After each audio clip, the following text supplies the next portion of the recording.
Dear humanity, I don't find the idea of God to be absurd. I understand the mistake that people often make when associating natural complexity with cosmic design, and I understand the emotional connection that people feel with their environments. I don't fault people for asking questions, but too often people seek answers to questions they haven't asked. What I do find absurd are the things within us that become validated by the belief systems we develop for ourselves. We are pleasure-seeking animals, and we frighten away from things that threaten our worldview because they are ungrounding. So critical is our need for things to make sense to us in order to feel stable within our world, that even an irreconcilable mismatch of sensory inputs will result in the human equivalent of the blue screen of death. And whether it is betrayal, I'm not feeling well, or deceit, It's gonna pop. we don't handle refutative revelations very well, and so in our fear of disillusionment we often make use of our inherent ability to perceive that which we want to perceive, and we mentally isolate ourselves from differing points of view where entire arguments are made without either side listening to the other. We constantly seek to be understood before we try to understand, and rather than uniting in common goals, we seek out adversity in each other and try to overcome it without an allowance or expectation of self-correction. What I find absurd is that we assert that we are aware of things that we cannot know, and yet there is never a shortage of people who are willing to tell you all about them and how they work.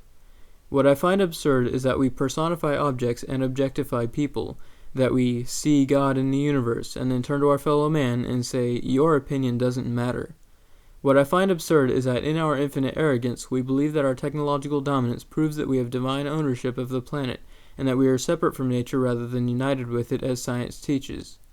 What I find absurd is that in our infinite arrogance, we believe that the universe was put here for our enjoyment, as if a God would ever seek to entertain us rather than the other way around. What I find absurd is that we are so obsessed with being right that we will alternately declare the in-group and out-group status of our neighbors as it suits us to associate with them. Ask a Democrat or a Republican how proud they are of their party's policy decisions, and where you find hypocrisy you'll find the not a true Scotsman fallacy. Ask a Christian what kind of nation this is, and they'll proudly tell you, but ask them a series of questions about divisive political topics related to other Christian worldviews, and suddenly they're all alone in a land full of heathens. The sad truth of the matter is that when it comes to philosophy, most people have not found their center. They have only found philosophies that make them feel content. They have not found balance because they haven't bothered moving yet, and they haven't truly tested themselves. They have not overcome the mountains of change that denote the progress from where they started. They have not swam in the ocean of uncertainty to come away with a greater knowledge of themselves and their environment. Doing these things would require giving up control and submitting to the risk of losing one's footing, and so they stagnate for personal security. Some, to their detriment, have only brief experiences with the unknown, and it was terrifying. They had to be rescued by an idea that brought them back to stable ground. But in their lack of understanding, they believe that their experience is objective and that theirs is the only kind that can be had, and so they stand on the shores preaching the dangers of not knowing and proclaim that certainty is better than uncertainty, even at the risk of being dishonest. Knowing full well that you are too reasonable to make a decision without enough evidence, they impose a false deadline as if having a lifetime of insufficient evidence somehow makes their conclusion more reasonable. My criticisms of mankind are not limited to religion, but they are related in that the flaws of mankind, when exaggerated, lead to the worst kinds of religion, those which are self-serving systems of belief, justified by a disinterest in rigorous proofs of logic and a demonization of anyone who disagrees. Indeed, even fundamentalist creationists realize this, as their greatest criticism of science is that it behaves more like a religion than anything else. But on the concept of God specifically, Anne Lamott once said, you can rest assured you've created God in your own image when he happens to hate all the same people you do. Now perhaps hate is the incorrect word at times, but the sentiment is the same. When people proceed to argue in third person under the assumption that their version of their God is on their side, there can be no reconciliation of positions.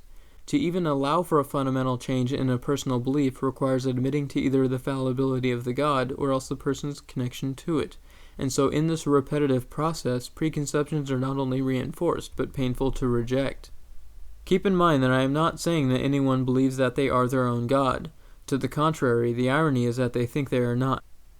We should do this again sometime. But certainty is addictive, and it's hard for us to let go of it. It was once said that the greatest tragedy of mankind is that the wise are always so full of doubt, while the foolish are always so damn sure of themselves. My atheism doesn't come from a rejection of the possibility of God. I am agnostic in that respect. What I am is weary of the faults of man that prematurely lead it to claims of knowledge, especially where it is self-serving.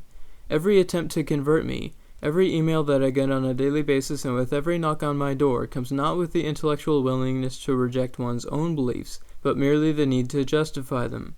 Of course, successful conversion means they are right, and unsuccessful conversion means they are right about me being wrong. What's worse is that people routinely seek me out, and rather than asking what I think or believe, instead presume to know what goes on inside my head without knowing so much about me as the color of my hair. Which brings me to another point. I really hate it when anyone says, you only trust what you see with your eyes, because that is absolutely wrong. That is not it at all. I don't trust what I see with my eyes either, and if you don't know why, then you probably don't understand what an optical illusion really is.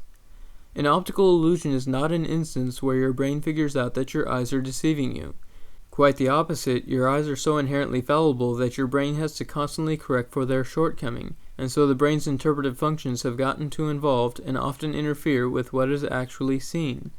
You see, the real illusion here is not that your vision is flawed in the presence of optical illusions, but rather that your vision accurately depicts reality when you aren't looking at them. So it's absurd to say that you trust what you see, because that by itself is a contradiction so long as you understand anything about the situation. That would be like looking a lawyer square in the face as he says, "I fucking lie to you all the time," and then responding back to him with, "Oh, absolutely, Jim, you're the most honest person I know. Only an idiot would do that. Yes, I do give both my eyes and my lawyers a greater credit of authority because they seem to be the experts in their respective fields. But I take my vision like I take my legal advice, with a huge fucking grain of salt. I am not advocating that you pretend that you don't know anything at all. I am not advocating that you believe in nothing. What I am saying is that you need to be aware of the limits of your knowledge when positing your thoughts and beliefs, especially when they affect the lives of others. But if we are to argue over something, if there is a debate to be had, then we might as well limit ourselves to that which can be verified. I don't claim anything to be absolutely true. I only use facts and evidence in my arguments. And science doesn't make any claims about anything being absolutely true either. This is nothing new to anyone who studies it to any great degree. This is what J Gould had to say about the issue over a decade ago. And on one final point about science, I would like to briefly mention a book called The Black Swan, which starts, "Before the discovery of Australia, people in the old world were convinced that all swans were white, an unassailable belief as it seemed completely confirmed by empirical evidence. The sighting of the first black swan might have been an interesting surprise for a few ornithologists, but that is not where the significance of the story lies. It illustrates a severe limitation to our learning from observations or experience and the fragility of our knowledge. What we call here a black swan is an event with the following three attributes. First, it is an outlier as it lies outside the realm of regular expectations, because nothing in the past can conceivably point to its possibility. Second, it carries extreme impact. Third, in spite of its outlier status, human nature makes us concoct explanations for its occurrence after the fact, making it explainable and predictable. What Mr. Taleb is saying here is that it is in our nature to ignore our prior ignorance in order to maintain a facade of self-importance after all is said and done. But while many point to science in acknowledgement of the black swan phenomenon as its greatest weakness, they also repeatedly fail to realize that it is because of the black swan that science is as successful as it is.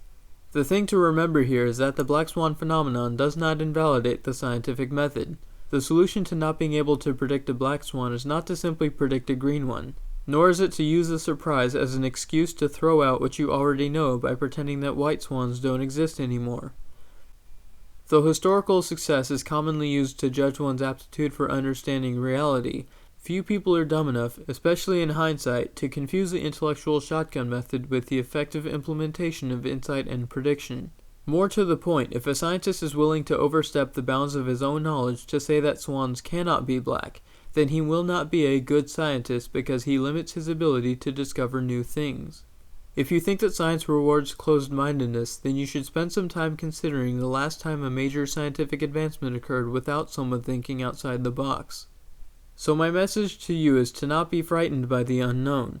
Each person has their own experience with it depending on where they're coming from, so do not dictate to everyone else what it is like before you've even taken your floaties off.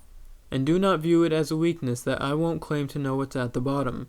You are not doing yourself any favor by taking a position of certainty and then calling me the fool for not believing you.